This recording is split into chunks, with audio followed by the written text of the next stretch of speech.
మరో breaking news చూస్తున్నాం. ఏపీకి మరో తుఫాను ముప్పు పొంచి ఉంది. ఈ నెల 23న ఆగ్నేయ బంగాళాఖాతంలో అల్పపీడనం ఏర్పడుతుందని వాతావరణ శాఖ అధికారులు తెలిపారు.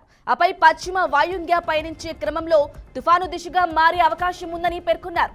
ఈ నెల 26 లేదంటే 27 నాటికి శ్రీలంకకు ఉత్తర దిశగా రానుందని పేర్కొన్నారు. దీని ప్రభావం రాయలసీమ, దక్షిణ కోస్తాలోని నెల్లూరు, ప్రకాశం జిల్లాలపై పడే అవకాశం ఉందని హెచ్చరించారు. మరోవైపు బంగాళాఖాతం నుంచి వీస్తున్న తూర్పు గాలుల ప్రభావంతో రాయలసీమ, కోస్తాలో అక్కడక్కడ వర్షాలు కురిశాయి. రానున్న 24 గంటల్లో రాయలసీమలో పలుచోట్ల, దక్షిణ కోస్తాలో అక్కడక్కడ వర్షాలు కురుస్తాయని వాతావరణ శాఖ తెలిపింది.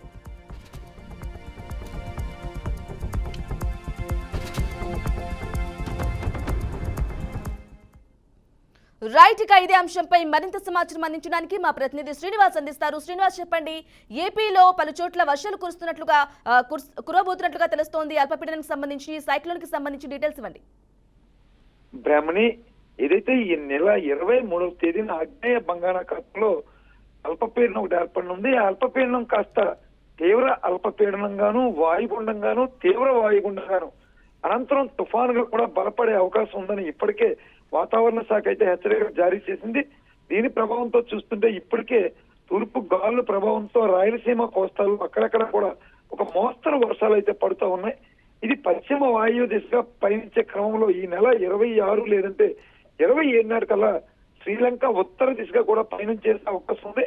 దాని ప్రభావంతో కూడా రాయలసీమ, దక్షిణ కోస్తా, నెల్లూరు, ప్రకాశం జిల్లాలపై అధిక ప్రభావం, మిగిలిన జిల్లాలపై తేలికపాటి ప్రభావం పడే అవకాశం అయితే ఉంది. సముద్ర తీర ప్రాంతంలో ఉండే వాళ్ళంతా కూడా ఎలర్ట్ గా ఉండాలని కూడా చెప్తా ఉన్నారు.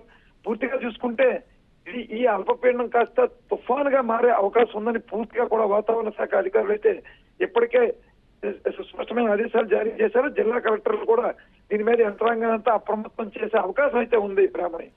Right Srinivas, thank you for the updates.